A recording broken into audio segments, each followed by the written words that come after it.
जो बहुतों का सपना था वो उनका अपना था। चाहे पढ़ाई हो या करियर, किस्मत ने हमेशा उनका साथ दिया। जहां जहां उन्होंने कदम रखे, सफलता ने हमेशा उनके कदम चूमे। पर शायद ये सच्चाई आपको ये समझा पाएगी कि सुशांत सिंह राजपूत जैसा सफल और किस्मत वाला इंसान भी क्यों सुसाइड कर लेता है और सुसाइड नोट तक लिख कर नहीं जाता। इस सफल सितारे के यूं चले जाने पर कुछ दिल से, मेरी कलम से, जो शायद आज बहुत सारे लोग कह रहे हैं और पता नहीं उसमें कितनी सच्चाई है। और लोग ये कह रहे हैं कि ऐसे तुम जो चले गए, ऐसे भी भला कोई जाता है। ना मन की तुमने कही कभी, ना दिल की तुमने बतलाई। बूढ़े बाप के कांधों पर ये भारी बोझ जो डाला है, कुछ तो सोचा होता तुमने, कैसे वो इसे सह पाएगा। हरदम मुस्काते देखा तुमको, दिल पर छा जाते देखा तुमको। ऐसा क्या दर्द छुपाया था जो दुनिया को बतला न सके।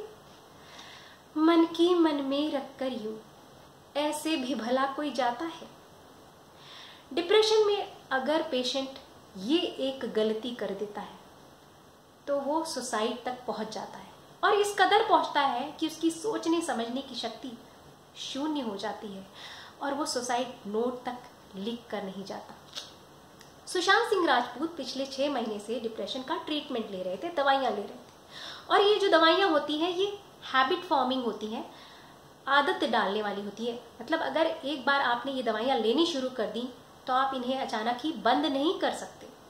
सुशांत सिंह की तरह जो पेशेंट डिप्रेशन के अकेले रह रहे हैं, उन पर कोई नजर रखने वाला नहीं है कि वो दवा टाइम से ले रहे हैं या नहीं ले रहे हैं, और ले भी रहे हैं कि नहीं, ऐसे पेशेंट्स अक्सर ये गलती करते हैं। हर दवा का कुछ इफेक्ट होता है तो कुछ साइड इफेक्ट होता है। इन दवाइयों के साइड इफेक्ट से परेशान होकर कुछ महीने बाद अक्सर डिप्रेशन के पेशेंट्स इन दवाइयों को लेना बंद कर देते हैं। हो सकता है लॉकडाउन के चलते सुशांत सिंह जैसे समझदार इंसान ने भी ये सोचा होगा कि अभी तो कोई काम का स्ट्रेस नहीं है, हमारे पर कोई बर्डन नहीं है, मैं देखता हूँ इन दवाइयों को छोड़कर क्या मैं इनके बिना रह सकता हूँ, इनके बिना भी अपने आप को संभाल सकता हूँ। और जो दवाइयां होती हैं वो करती क्या है, डिप्रेशन को हम एक गुब्बारे की तरह समझें। वो एक ऐसा गुब्बारा है, दर्द का गुब्बारा, जो कि फूलता जा रहा है, बढ़ता जा रहा है, इतनी तकलीफ हमको दे रहा है। और फिर हम जब दवाइयां लेना शुरू करते हैं तो ये दवाइयां उस गुब्बारे को कंट्रोल करके रखती हैं, उसे दबा कर रखती हैं, उसे फटने से रोकती हैं। और जब हम किसी भी रीज़न से ऐसी दवाइयां लेना बंद कर देते हैं जो कि आदत डालने वाली होती हैं, तो ये डिप्रेशन एकदम ट्रिगर करता है। ये गुब्बारा इतना स्ट्रेच हो जाता है, इतना दर्द देता है, इतनी तकलीफ देता है कि बस अपने आप को ब्लास्ट कर लेने के अलावा हमें कोई रास्ता नज़र नहीं आता। इस दर्द से, इस तकलीफ से मुक्ति पाना ही एक रास्ता नज़र आता है। और यही शायद सुशांत सिंह राजपूत के साथ हुआ है। ऐसी सिचुएशन में इंसान की सोच समझ शक्ति सब खत्म हो जाती है और अपनी ही मुक्ति उसे सबसे आसान दिखाई देती है। इंसान चांद सितारों पर पहुंच गया है, मगर इस ब्रेन के कॉम्प्लेक्स स्ट्रक्चर को वो अभी तक नहीं समझ पाया है। ये कहना कि डिप्रेशन इस वजह से होता है, उस वजह से होता है, तो बहुत सारे ऐसे मजबूत स्ट्रांग लोग हैं जो बड़ी से बड़ी परेशानियों को भी झेल जाते हैं और वो डिप्रेस नहीं होते। और बहुत सारे लोग सुशांत की तरह होते हैं जिन्हें कोई परेशानी नहीं थी, कोई तकलीफ ऐसी नहीं थी खास कि वो इतने डिप्रेस्ड हो जाए। इसका कोई रीज़न नहीं होता, हम ऐसे नहीं कह सकते। और ये समझना चाहिए कि डिप्रेशन को जो पेशेंट है उसको अकेले नहीं छोड़ा जा सकता। और इसमें रिस्पॉन्सिबिलिटी किसकी है?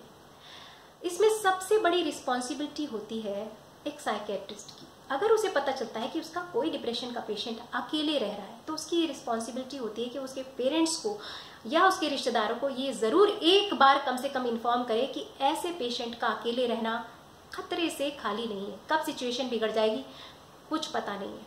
क्योंकि अगर कोई बच्चा अपने माँ बाप से ये कहता है कि हमें ये तकलीफ़ है, परेशानी है, हमें बहुत अंदर से दिक्कत हो रही है, तो शायद पेशेंट के माँ बाप को उस बीमारी की इतनी जानकारी नहीं और वो उससे कहें कि भाई ठीक हो जाएगा, अच्छा सोचो, पॉजिटिव सोचो। लेकिन जब एक साइकेट्रिस्ट, एक डॉक्टर उसके पेरेंट्स को या उसके रिश्तेदारों को ये बात बताएगा तो वो उसे ज़्यादा सीरियसली लेंगे। दूसरी बात ये है कि इस बीमारी के बारे में लोग ये कह रहे हैं ऐसे कैसे हो गया, निगेटिविटी, ये वो। एक ही बात सच्ची है कि जाके पैर न फटी विवाई, वो क्या जाने पीर पर आई। जिसको ये तकलीफ नहीं हुई है वो इसको नहीं समझ सकता। बस इतनी सी बात है। और अगर आपके आसपास कोई डिप्रेस्ड है पेशेंट, तो ये समझना चाहिए कि हमें उसकी सुननी है, उसकी समझनी है, उसको पोर आउट करवाना है, उसके दिल के अंदर क्या है उसको जानने की कोशिश करनी है।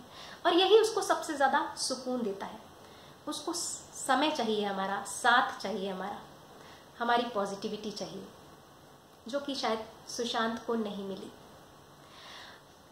ऐसा सफल सितारा जो सुशांत सिंह की तरह सक्सेस पा रहा है, वो ये सोचता है कि अपने बूढ़े माँ बाप को क्यों परेशान करूं या अपनी बहनों को क्यों परेशान करूं। मैं इतना सक्षम हूं कि मैं अपनी तकलीफ संभाल सकता हूं। ये ओवर कॉन्फिडेंस भी ले डूबता है। किसी इंसान को कब समझना चाहिए कि वो डिप्रेस्ड है? अगर आपको कोई दुख है, तकलीफ है, कोई इंसिडेंट हो गया, कोई ब्रेकअप हो गया, आप दुखी हैं, तो इसका मतलब ये नहीं कि आप डिप्रेस्ड हैं। ऐसा दुख, ऐसी तकलीफ समय के साथ अपने आप खत्म हो जाती है, कम हो जाती है। ऐसे दुख तकलीफ में लोगों की बातें भी समझ में आती हैं, लेकिन जो डिप्रेशन होता है उसमें लोगों की बातें समझ ही नहीं आती हैं। उसमें कोई रीज़न ही नहीं समझ में आता है। अंदर से इंसान इतना दुखी होता है कि उसकी बॉडी में इतना पेन होता है, उसके मस्तिष्क में इतना पेन होता है कि वो अपने डेली रूटीन के काम, नहाना धोना भी ठीक से नहीं कर पाता, और इसीलिए उसे दवाइयों की ज़रूरत पड़ती है।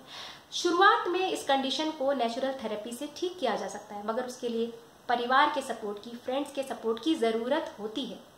एक मरीज जो खुद डिप्रेस्ड है वो अपने आप को कैसे ठीक करेगा? तो आपके आसपास अगर कोई डिप्रेशन में हो तो उसे सपोर्ट करिए, उसके लिए बातें मत करिए, उसको संभालने की कोशिश करिए, अपना समय दीजिए, और उसी की उसको सबसे ज़्यादा ज़रूरत होती है।